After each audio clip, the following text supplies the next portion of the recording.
ಎಲ್ಲರಿಗೂ ನಮಸ್ಕಾರ. ಈ ದಿನ ನನ್ನ ಜೀವನದ ಒಂದು ಪ್ರಮುಖವಾದ ಘಟ್ಟವನ್ನು ನಿಮ್ಮೊಂದಿಗೆ ಹಂಚಿಕೊಳ್ಬೇಕು ಅಂತ ಬಂದಿದ್ದೀನಿ. 2017 ಏಪ್ರಿಲ್ 2ನೇ ತಾರೀಕು ನಾವು ರಾತ್ರಿ ಸೀಬರ್ ಟ್ರಾವೆಲ್ಸ್ನಲ್ಲಿ ರಾತ್ರಿ 11:30 ಗಂಟೆಗೆ ನಮ್ಮದು ಬಸ್ ಇತ್ತು. ಹಾಗಾಗಿ ನಾವು ಸೀಬರ್ ಟ್ರಾವೆಲ್ಸ್ನೇ ನಮ್ಮ ಕುಟುಂಬ, ನನ್ನ ಪತಿ ಹಾಗೂ ನನ್ನ ಮಗಳು ಇಬ್ಬರು ಹುಬ್ಬಳ್ಳಿಯಿಂದ ಬೆಂಗಳೂರಿಗೆ ಪ್ರಯಾಣ ಮಾಡ್ತಾ ಇದ್ವಿ. ಸರಿ ಸುಮಾರು 3ನೇ ತಾರೀಕು ಬೆಳಗಿನ ಜಾವ 3 ಗಂಟೆ ಸಮಯದಲ್ಲಿ ನಮ್ಮ ಡ್ರೈವರ್ ಏನು ಮಾಡಿದ್ರು, ಹೋಗಿ ನಿಂತಿರೋ JCBಗೆ ಹೋಗಿ ಬಸ್ನ ಗುದ್ಬಿಟ್ರು. ನಾನು ಡ್ರೈವರ್ ಹಿಂದಿನ ಸೀಟು ಅಂತ ಹೇಳಿದ್ರೆ ಫಸ್ಟ್ ಸೀಟ್ ಅಲ್ಲ, second seat sleeper coach, upper ಸೀಟಲ್ಲಿ ನಾನು ನನ್ನ ಮಗಳು ಮಲಗಿದ್ವಿ. ಆ ಸಂದರ್ಭದಲ್ಲಿ JCBಗೆ ಹೊಡೆದಿದ್ದ ಸಂದರ್ಭದಲ್ಲಿ ಏನಾಗಿತ್ತು ಅಂತ ಹೇಳಿದ್ರೆ, ನನ್ನ ಇಡೀ ಸೀಟು ಎಲ್ಲಾನು ಜಾಮ್ ಆಗೋಗಿತ್ತು. ನನಗೆ ಉಸಿರಾಟ ಆಗ್ತಾ ಇರಲಿಲ್ಲ. ಎಲ್ಲ ಫುಲ್ಲು ಆ ಸೀಟಿನ ಕವರು ಎಲ್ಲಾನು ನನ್ನನ್ನು ಮುಚ್ಚಿಬಿಟ್ಟಿತ್ತು, ತಲೆ ಸಮೇತ. ಒಂದು ದೀಪಗಳು ಕೂಡ ಇರಲಿಲ್ಲ, ಎಲ್ಲಾನು ಹೊರಟೋಗಿತ್ತು ಬಸ್ನಲ್ಲಿ. ಆ ಸಂದರ್ಭದಲ್ಲಿ ನನ್ನ ಪತಿ ದೇವರು ಎಲ್ಲರೂ ಅವ್ರವ್ರ ಕುಟುಂಬ ಸೇಫ್ ಆಗಿದೆಯಾ ಅಂತ ಹೇಳ್ಬಿಟ್ಟು ಎಲ್ಲರೂ ತಾಪತ್ರಯ ಪಡ್ತಾ ಇದ್ರು.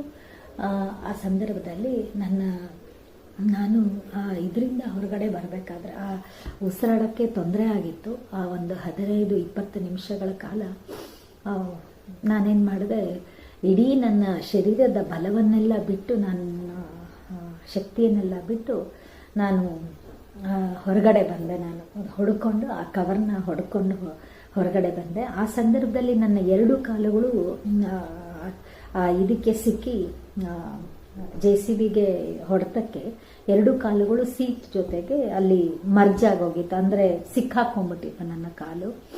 ನನಗೆ ಕಾಲು ಹೊರಗಡೆ 2 ಕಾಲು ತೆಗಿಯೋಕ್ಕಾಗ್ತಾಯಿಲ್ಲ, ಸ್ಲ್ಯಾಂಟಿಂಗ್ ಪೊಸಿಷನಲ್ಲೇ ಇದ್ದೆ ನಾನು. ಆಮೇಲೆ ಹೊರಗಡೆ ಬರಬೇಕಾದ್ರೆ ನಾನು ಇಡೀ ಶಕ್ತಿನೆಲ್ಲ ಬಿಟ್ಟು ನಾನು ಹೊರಗಡೆ ಬಂದಿದ್ದರಿಂದ ನನಗೆ ಫ್ರ್ಯಾಕ್ಚರ್ ಕೂಡ ಆಯಿತು ಕಾಲು. ಹಾಗಾಗಿ 20 ನಿಮಿಷ ಅಂತೂ ನಾನು ನರಕ ಹೇಗಿರುತ್ತೆ ಅಂತ ಹೇಳಿಬಿಟ್ಟು ನಾನು ನೋಡ್ಕೊಂಡು ಬಂದ ಹಾಗಾಯಿತು. ಅದನ್ನು ತುಂಬಾ ಆ ಕಾಲುಗೆ ಹೊಡೆದಿರೋ ಏಟಿಗಿಂತ ನನಗೆ ಈ 20 ನಿಮಿಷ ನಾನು ಸ್ಟ್ರಗಲ್ ಮಾಡಿ ಹೊರಗಡೆ ನಾನು ಉಸಿರಾಡೋಕ್ಕೋಸ್ಕರ ಹೊರಗಡೆ ಬಂದು ಕವರಿಂದ ಇದು ಮಾಡಿದ್ನಲ್ಲ, ಇಡೀ ಶಕ್ತಿನ ಬಿಟ್ಟು ಅದು ನನಗೆ ತುಂಬಾ ಇದು ಅನ್ನಿಸ್ತು. ಅದಾದ ನಂತರ ನನ್ನ ಮಗಳಿಗೆ ಏನೂ ಆಗಿರಲಿಲ್ಲ. ನನ್ನ ಹಸ್ಬೆಂಡ್ಗೂ ಕೂಡ ಅಲ್ಲಲ್ಲಿ ಸಣ್ಣ ಪುಟ್ಟ ಹೇರ್ಲೈನ್ ಕ್ರ್ಯಾಕು ಅದು ಇದು ಆಗಿತ್ತು, ಸಣ್ಣ ಪುಟ್ಟದ್ದು ಇದಾಗಿತ್ತು. ಮತ್ತು ಇಡೀ ಅಂದರೆ ನಮ್ಮ ಮುಂದಿನ ಸೀಟಲ್ಲಿ ಇರ್ತಕ್ಕಂಥ ಒಬ್ಬರು ಪ್ರಯಾಣ ಮಾಡ್ತಾಯಿದ್ರು, ಅವರು ಸತ್ತು ಹೋದರು. ಆ JCB ಹೊಡೆತಕ್ಕೆ ಅವ್ರು ಸತ್ತು, ಆ ಮಿಷಿನ್ JCB ಫ್ರಂಟ್ ಇರುತ್ತಲ್ಲ ಮೇಲುಗಡೆ ಐರನ್ ಅದು ಬಂದು ನನ್ನ ಕಾಲಿಗೆ ತಗಲಿ ಇದಾಗಿತ್ತು, ನನಗೆ ಏಟಾಗಿತ್ತು. ಸರಿ, ಎಲ್ಲ ಫೈರ್ ಇಂಜಿನ್ ಅವರು ಮತ್ತು ಆಂಬುಲೆನ್ಸ್ ಅವರು, ಪೊಲೀಸ್ ಅವರು ಎಲ್ಲರೂ ಬಂದರು ಅಪಘಾತದ ಸ್ಥಳಕ್ಕೆ. ಮತ್ತು ನನ್ನ ಪಕ್ಕದಲ್ಲಿ ಇದ್ದ ನನ್ನ ಮಗಳನ್ನ ಗ್ಲಾಸ್ ಇರುತ್ತಲ್ಲ ಬಸ್ಸದು ವಿಂಡೋ ಒಡೆದ್ಬಿಟ್ಟು ಅವರು ಬಹು ಜಾಗ್ರತೆಯಿಂದ ನನ್ನ ಮಗಳನ್ನ ಇಳಿಸ್ಕೊಂಡ್ರು ಆ ಸೈಡಿಂದಾನೆ. ನನ್ನನ್ನು ಹೊರಗಡೆ ತೆಗಿಯೋಕ್ಕೆ ತುಂಬಾ 3 ಗಂಟೆ ರಾತ್ರಿ ಆಕ್ಸಿಡೆಂಟ್ ಆಗಿದ್ದು ತುಂಬಾ ಕಷ್ಟ ಆಯಿತು. ನನ್ನನ್ನು ಸ್ಲ್ಯಾಂಟಿಂಗ್ ಪೊಸಿಷನ್ಲೇ ನಾನು 3 ಗಂಟೆಯಿಂದ ನನ್ನನ್ನು ಹೊರಗಡೆ ತೆಗೆಯೋವರೆಗೂ 7 ಗಂಟೆ ಆಯಿತು ಹೊರಗಡೆ ತೆಗೆಯೋವರೆಗೂ. ಅಲ್ಲಿವರೆಗೂ ಸ್ಲ್ಯಾಂಟಿಂಗ್ ಪೊಸಿಷನಲ್ಲೇ ಇದ್ದೆ, 2 ಕಾಲು ಸಿಕ್ಕಾಕೊಂಡಿದ್ರಿಂದ.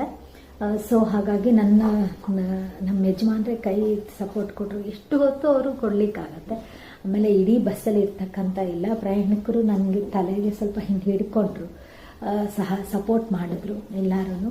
ಅದೇ ಸಂದರ್ಭದಲ್ಲಿ ನನ್ನನ್ನು ಹೊರ ತೆಗೆಯೋಕ್ಕೆ ಕಾರಣ ಆಗಿರ್ತಕ್ಕಂಥವರು ಡಾಕ್ಟರ್ ಕಿರೀಟಿ ಅಂತ ಹೇಳಿಬಿಟ್ಟು, ಅವರು ಹೌಸ್ ಸರ್ಜನ್ನು. ಅವರು ಆ ಸಂದರ್ಭದಲ್ಲಿ ಅದೇ ಚಿತ್ರದುರ್ಗ ರೋಡಲ್ಲೇ ಅವರು ಪ್ರಯಾಣ ಶ್ರೀಬಾರ್ ಹತ್ರ ಆಕ್ಸಿಡೆಂಟ್ ಆಗಿದ್ದು, ಅಲ್ಲಿ ಪ್ರಯಾಣ ಮಾಡ್ಕೊಂಡು ಬರ್ತಾಯಿದ್ರು ಅವರು ಏನು ಮಾಡಿದ್ದಾರೆ, ನಮ್ಮ ಹಿಂದಿನ ಬಸ್ಸು ಕೂಡ, ಈ ಬಸ್ಸು ಹೊಡೆದ ತಕ್ಷಣ ಹಿಂದಿನ ಬಸ್ಸು ಬಂದು ನಮ್ಮ ಬಸ್ಸಿಗೆ ಗುದ್ದಿದೆ. ಅವರು ಡಾಕ್ಟರ್ ಕಿರೀಟಿ ಅವರು ಏನು ಮಾಡಿದ್ದಾರೆ, ಹಿಂದಿನ ಬಸ್ಸಿಗೆ ಹೋಗ್ಬಿಟ್ಟು ಅಲ್ಲಿನ ಎಲ್ಲ ಜನಗಳಿಗೆ ಫಸ್ಟ್ ಏಡ್ ಎಲ್ಲ ಹೌಸ್ ಸರ್ಜನ್ ಮಾಡ್ತಾ ಇರ್ತಕ್ಕಂಥ ಡಾಕ್ಟರ್ ಅವರಿಗೆಲ್ಲ ಫಸ್ಟ್ ಏಡ್ ಮಾಡಿ ಮುಗಿಸ್ಕೊಂಡು ಮತ್ತೆ ನಮ್ಮ ಬಸ್ಸಿಗೆ ಬಂದರು. ನಮ್ಮ ಬಸ್ಸಿಗೆ ಬಂದಾಗ ನಮ್ಮ ಸೀಟಲ್ಲಿ ಕೆಳಗಡೆ ಒಬ್ಬ ಆತನಿಗೆ ಕೈ ಹೊಟ್ಟೋಗಿತ್ತು. ಪಾಪ ಅವ್ರನ್ನ ಎಲ್ಲ ಸೇವ್ ಮಾಡಿದ್ರು. ಅದಾದ ನಂತರ ನನ್ನ ಬಳಿ ಬಂದರು. ನನ್ನ ಬಳಿ ಬಂದಾಗ ನನ್ನ ಮೇಲೆ ಮುಂದಿನ ಸೀಟಲ್ಲಿ ಸತ್ತಿರ್ತಕ್ಕಂಥ ಅವರು ನನ್ನ ಸೀಟ್ ಮೇಲೆ ನನ್ನ ಬಾಡಿ ಮೇಲೆ ಇದಾಗಿದ್ರು. ಅವ್ರನ್ನ ಡಿಸೆಕ್ಷನ್ ಮಾಡಿ ಆ ಸಂದರ್ಭದಲ್ಲಿ ಬೇರೆ ಹ್ಯಾಂಡ್ಸಲ್ಲೇನೆ ಅವ್ರು ಇದು ಮಾಡಿ ಡಿವೈಡ್ ಮಾಡಿ ಬಾಡಿನ ಮತ್ತೆ ನನ್ನನ್ನು ಮತ್ತೆ ಹೊರಗಡೆ ತೆಗೆದು ಮತ್ತು ಅವರು ಮಾಡೋಷ್ಟೊತ್ತಿಗೆ ಇಲ್ಲ 7:30 ಸುಮಾರು ಮತ್ತು 7:30 ಸಮಯಕ್ಕೆ ಎಲ್ಲನೂ ನನ್ನನ್ನು 2 ಕಾಲನ್ನು ಹೊರಗಡೆ ತೆಗೆದ್ರು. ಆಲ್ಮೋಸ್ಟ್ ಕಾಲು ಸುಮ್ಮನೆ ನೇತಾಡ್ತಾ ಇತ್ತು ಅಷ್ಟೇ. ಹಾಗಾಗಿ ಆದರೆ ಹೆಚ್ಚು ಏಟು ಆದರೆ ನಮಗೆ ಆ ನೋವಿನ ಇದು ಕೂಡ ಇರೋದಿಲ್ಲ. ನಮಗೆ ಕಾಲು ಇದೆ ಅಂತಾನೆ ಭಾಸವಾಗ್ತಾ ಇರುತ್ತೆ, ಅದರ ನೋವು ಗೊತ್ತಾಗಲ್ಲ. ಹೆಚ್ಚು ಏಟಾದರೆ ಅದೊಂದು ಭಗವಂತ ಒಂದು ಸಿಸ್ಟಮ್ ಮಾಡಿದ್ದಾನೆ. ಅನಂತರ ಕಡೆಗೆ ನನ್ನ ಸೀಟನ್ನು ಕತ್ತರಿಸಿ, ಜಾಮ್ ಆಗಿರ್ತಕ್ಕಂಥ ಸೀಟನ್ನು ಕತ್ತರಿಸಿ ನನ್ನ 2 ಕಾಲುಗಳನ್ನ ಜೋಪಾನವಾಗಿ ಹೊರಗಡೆ ತೆಗೆಯಲಾಯಿತು. ಹತ್ತಿರದ ದಾವಣಗೆರೆ SSY ಹಾಸ್ಪಿಟ್ಲಿಗೆ ನನ್ನನ್ನು ಕರೆದುಕೊಂಡು ಹೋಗಲಾಯಿತು. ಕರೆದುಕೊಂಡು ಹೋದ ನಂತರ ಡಾಕ್ಟರ್ ಸರ್ಜನ್ ಕರಿಬಸಪ್ಪ ಅಂತ ಹೇಳ್ಬಿಟ್ಟು ಆರ್ಥೋಪೆಡಿಷಿಯನ್ ಅವ್ರೇನು ಮಾಡಿದ್ರು, ಇಮಿಡಿಯೇಟಾಗಿ ನನ್ನ ಕಾಲನ್ನು ಆಪ್ರೇಷನ್ ಮಾಡಿ ಇದು ಮಾಡಿದ್ರು, ಜೋಡಿಸಿದ್ರು. ಆದರೂ ಕೂಡ ಮಾರನೇ ದಿವಸ ಮೂಮೆಂಟ್ ಮಾಡಲಿಕ್ಕೆ ಹೇಳಿದ್ರು ಕಾಲು ಬೆರಳುಗಳನ್ನ. ಬಟ್ ಹೆಬ್ಬೆರಳೊಂದೇ ಮೂವ್ ಆಗ್ತಾ ಇತ್ತು. ಮತ್ತು ಸ್ವಲ್ಪ ಬ್ಲೂಯಿಶ್ ಆಗಿತ್ತು ಕಾಲು ಆಲ್ರೆಡಿ. ಆಮೇಲೆ ಮತ್ತೆ ಇನ್ಫೆಕ್ಷನ್ ಇಡೀ ಬಾಡಿ ಸ್ಪ್ರೆಡ್ ಆಗಿಬಿಡುತ್ತೆ ಅಂತ ಹೇಳ್ಬಿಟ್ಟು ಇಮಿಡಿಯೇಟಾಗಿ ಮತ್ತೆ ಕರ್ಕೊಂಡೋಗಿ ಕಾಲನ್ನ ತೆಗೆದು ಹಾಕಿದ್ರು. ಬಿಲೋನಿ ಆಂಪುಟೇಷನ್ ಆಗಿದೆ ನನಗೆ. ಆನಂತರ ಫ್ರ್ಯಾಕ್ಚರ್, ಅದೇ ಲೆಫ್ಟ್ ಲೆಗ್ಗಿಗೆ ನನಗೆ ಫ್ರ್ಯಾಕ್ಚರ್ ಕೂಡ ಆಗಿದೆ. ಹಾಗಾಗಿ ಮತ್ತು ಅದಾದ ICUನಲ್ಲಿ ಒನ್ ವೀಕ್ ನಾನು ಅಲ್ಲಿದ್ದೆ ದಾವಣಗೆರೆ SSY ಹಾಸ್ಪಿಟಲಲ್ಲಿ. ಅದಾದ ನಂತರ ನಮಗೆ ಓಡಾಡಲಿಕ್ಕೆ ಎಲ್ಲ ನಾವು ಬೆಂಗಳೂರು ನಿವಾಸಿಗಳೇ ಆಗಿರೋದ್ರಿಂದ ಕಷ್ಟ ಆಗುತ್ತೆ ಅಂತ ಹೇಳಿಬಿಟ್ಟು ನಾವು ಅಲ್ಲಿ ನಮ್ಮ ಬ್ರದರ್ ಇನ್ಲಾ ಇದ್ದರು, ಅವ್ರ ಮನೆಯಲ್ಲಿ ಪಾಪ ಅವ್ರು ಬಹಳ ನಮಗೆ ಸಹಾಯ ಮಾಡಿದ್ರು. ಅದಾದ ನಂತರ ಅಲ್ಲಿಂದ ಬೆಂಗಳೂರಿಗೆ ಬಂದ್ವಿ. ಇಲ್ಲಿ ನಮ್ಮ ಪೀಪಲ್ ಟ್ರೀ ಹಾಸ್ಪಿಟಲ್ ಅಂತ ಹೇಳ್ಬಿಟ್ಟು ನಮ್ಮ ಬ್ರದರ್ ಇನ್ಲಾ ಅವರು ಸಜೆಸ್ಟ್ ಮಾಡಿದರು. ಅಲ್ಲಿ ಬಂದ್ವಿ. ನಾವಲ್ಲಿ ಸರ್ಜನ್ ಆಗಿರ್ತಕ್ಕಂಥ ಡಾಕ್ಟರ್ ಚಂದ್ರಶೇಖರ್ ಅವರು ಹಾಗೂ ಆರ್ಥೋಪೆಡಿಷಿಯನ್ ಸರ್ಜನ್ಸ್ ಡಾಕ್ಟರ್ ಚಂದ್ರಶೇಖರ್ ಹಾಗೂ ಡಾಕ್ಟರ್ ಗೌರಿಶಂಕರ್ ಅಂತ ಹೇಳಿಬಿಟ್ಟು ಅವ್ರ ಅಂಡರಲ್ಲಿ ನನಗೆ ಟ್ರೀಟ್ಮೆಂಟ್ ಕೊಡಲಾಯಿತು. ಅದಾದ ನಂತರ ಇಲ್ಲಿಗೆ ಬಂದಮೇಲೆ ಮತ್ತೆ ನನ್ನ ಫ್ರ್ಯಾಕ್ಚರ್ದೆಲ್ಲನೂ ಆಪ್ರೇಷನ್ ಮಾಡಲಾಯಿತು. ಹಾಗೆಯೇ ಮತ್ತೆ ನನಗೆ ಇದು ತೊಡೆಯಿಂದ ಚರ್ಮ ತೆಗೆದು ನನ್ನ ಈ ಪಿಲೋನಿ ಆಂಪುಟೇಷನ್ ಮಾಡಿದಾರಲ್ಲ ಅದಕ್ಕೆ ಡ್ರಾಫ್ಟಿಂಗ್ ಮಾಡಲಾಗಿದೆ. ಸೊ ಡಾಕ್ಟರ್ ಕಿರಣ್ ಅಂತ ಹೇಳಿಬಿಟ್ಟು ಡ್ರಾಫ್ಟಿಂಗ್ ಮಾಡ್ತಕ್ಕಂಥ ಸರ್ಜನ್ ಅವ್ರ ಹೆಸರು ಡಾಕ್ಟರ್ ಕಿರಣ್ ಅಂತ, ಅವರು ಇದು ಡ್ರಾಫ್ಟಿಂಗ್ ಮಾಡಿಕೊಟ್ಟಿದ್ದಾರೆ ನನಗೆ. ಇಲ್ಲಿ ನಾನು 15 ಡೇಸ್ ಇದ್ದೆ ಪೀಪಲ್ ಟ್ರೀ ಹಾಸ್ಪಿಟಲ್, ಗುರುಗುಂಟೆಪಾಳ್ಯ ಹತ್ರ ಇರೋ ಹಾಸ್ಪಿಟ್ಲಲ್ಲಿ 15 ಡೇಸ್ ಇದ್ದೆ. ಟೋಟಲಿ ನಾನು 21 ಡೇಸ್ ನಾನು ಹಾಸ್ಪಿಟ್ಲಲ್ಲಿ ಇದ್ದೆ. ಏಪ್ರಿಲ್ 3ನೇ ತಾರೀಕು ಆಗಿರ್ತಕ್ಕಂಥದ್ದು. ಏಪ್ರಿಲ್ ನಾನು 24ನೇ ತಾರೀಕು ನಾನು ಮನೆಗೆ ವಾಪಸ್ ಬಂದೆ. ಇದೆಲ್ಲ ಘಟನೆಗಳ ನಂತರ ಇದೆಲ್ಲವನ್ನು ಸಹಿಸ್ಕೊಳ್ಳೋಕ್ಕೆ, ಇದೆಲ್ಲವನ್ನು ಅರಗಿಸ್ಕೊಳ್ಳೋಕ್ಕೆ ಬಹಳ ಶಕ್ತಿ ಬೇಕಾಗತ್ತೆ, ಬಹಳ ಆತ್ಮಸ್ಥೈರ್ಯ. ಎಲ್ಲೋ ಒಂದು ಕಡೆ ನಾವು ಆತ್ಮಸ್ಥೈರ್ಯ ಕಳ್ಕೊಂಡು ಬಿಡ್ತೀವಿ. ಆದರೆ ಈ ಒಂದು ಆತ್ಮಸ್ಥೈರ್ಯನ ತುಂಬಿದ್ದು ವೈದ್ಯರುಗಳು ಡಾಕ್ಟರ್ ಚಂದ್ರಶೇಖರ್ ಅವರು, ಗೌರಿಶಂಕರ್ ಅವರು, ಹಾಗೆ ಕರಿಬಸಪ್ಪ ಸರ್ಜನ್ನು. ಎಲ್ಲದಕ್ಕಿಂತ ಮೊದಲಿಗೆ ನಾನು ಡಾಕ್ಟರ್ ಕಿರೀಟಿ ಅವರಿಗೆ ನನ್ನನ್ನು ಆ ಸಮಯದಲ್ಲಿ ಬಂದು ನನ್ನನ್ನು ಉಳಿಸಿದಂಥ ಡಾಕ್ಟರ್ ಕಿರೀಟಿ ಸರ್ಗೆ ನಾನು ಧನ್ಯವಾದಗಳನ್ನ ಹೇಳಬೇಕು. ಮೊದಲಿಗೆ ನನ್ನ ಎಲ್ಲ ಕುಟುಂಬದ ಸದಸ್ಯರಿಗೂ ನಾನು ಧನ್ಯವಾದಗಳನ್ನ ಹೇಳ್ತಾ ಇದ್ದೀನಿ.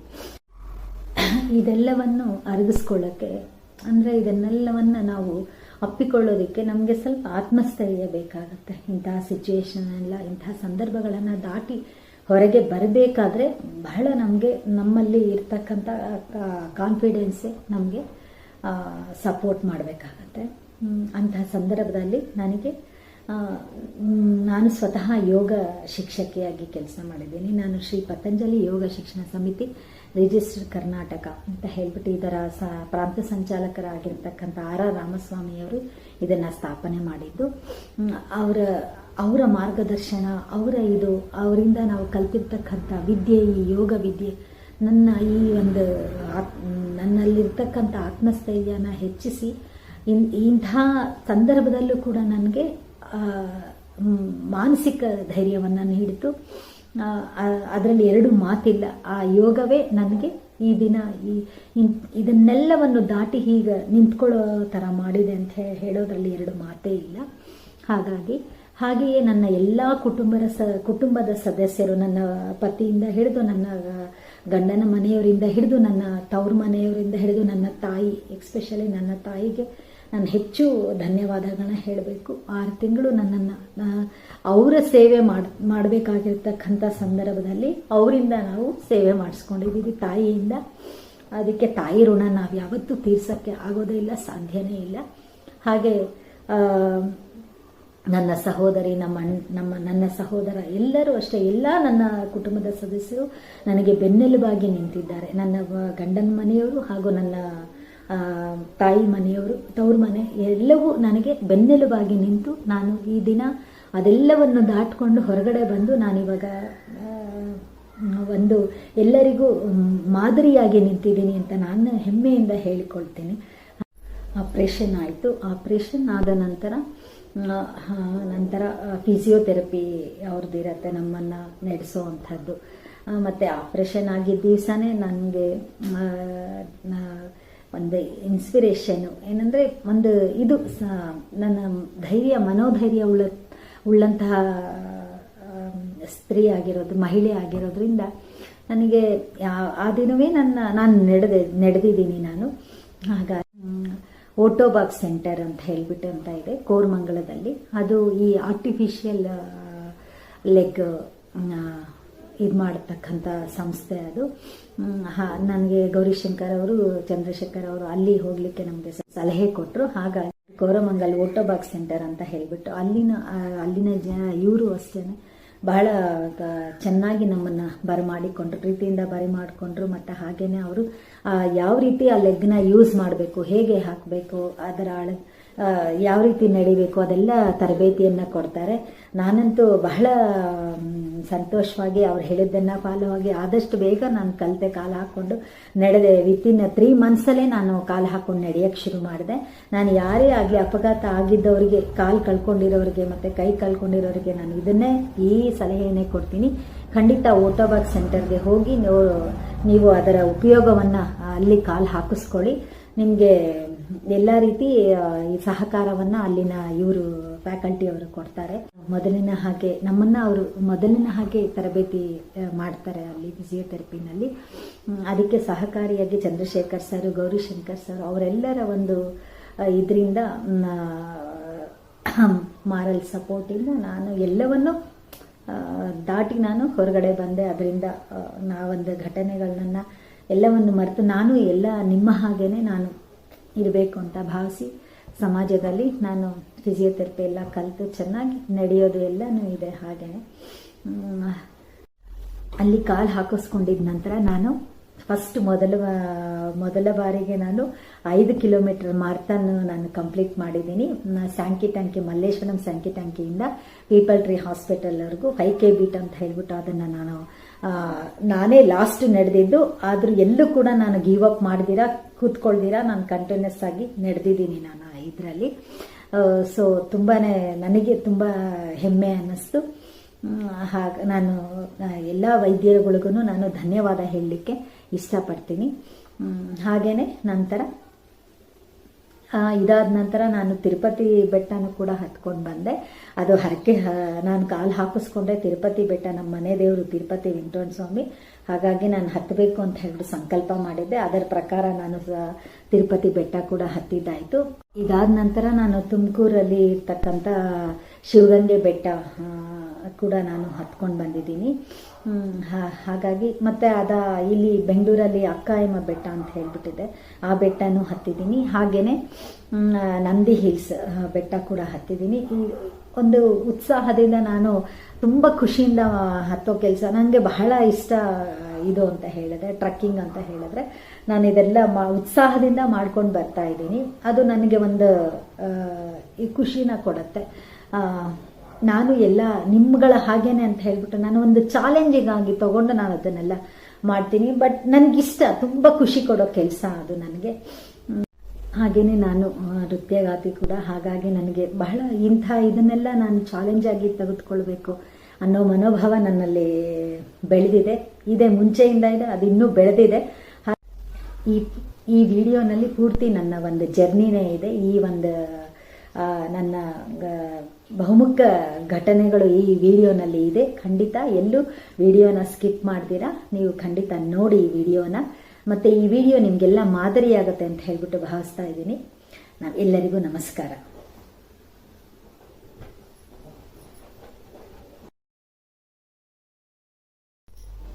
ಮತ್ತೊಮ್ಮೆ ನನ್ನ ಎಲ್ಲ ಕುಟುಂಬದ ಸದಸ್ಯರು, ನನ್ನ ಗಂಡ, ನನ್ನ ಓರಾರ್ಗಿತ್ತಿಯರು, ನಮ್ಮ ಅತ್ತೆ, ಎಲ್ಲರಿಗೂ ಸಹ ಪ್ರತಿಯೊಬ್ಬ ಕುಟುಂಬದ ಸದಸ್ಯರಿಗೂ ಅವರೆಲ್ಲರ ಪ್ರೀತಿ ವಿಶ್ವಾಸಕ್ಕೆ, ಅವರೆಲ್ಲ ಸಹಕಾರಕ್ಕೆ ಅನಂತ ಧನ್ಯವಾದಗಳು. ಹಾಗೆ ನನ್ನ ಕುಟುಂಬದ ಸ್ನೇಹಿತರಾಗಿರ್ತಕ್ಕಂಥ ನನ್ನ ಸಹೋದರರಿಗಿಂತ ಹೆಚ್ಚಾಗಿರ್ತಕ್ಕಂಥ ಮಧು ಸರ್ ಅವರಿಗೆ, ಅವರ ಕುಟುಂಬಕ್ಕೂ, ಅವರೆಲ್ಲರ ಪ್ರೀತಿ ವಿಶ್ವಾಸಕ್ಕೂ ಅನಂತ ಧನ್ಯವಾದಗಳು. ಹಾಗೆ ಡಾಕ್ಟರ್ ಹರಿಣಿ ಅವರ ಪ್ರೀತಿ ವಿಶ್ವಾಸಕ್ಕೆ, ಅವರ ಕುಟುಂಬದವರಿಗೆ ಎಲ್ಲರಿಗೂ ಕೂಡ ನನ್ನ ಅನಂತ ಧನ್ಯವಾದಗಳು. ನಮಸ್ಕಾರ.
ವೀಕ್ಷಕರೇ, ಈಗ ತುಂಬ ಚೆನ್ನಾಗಿತ್ತು.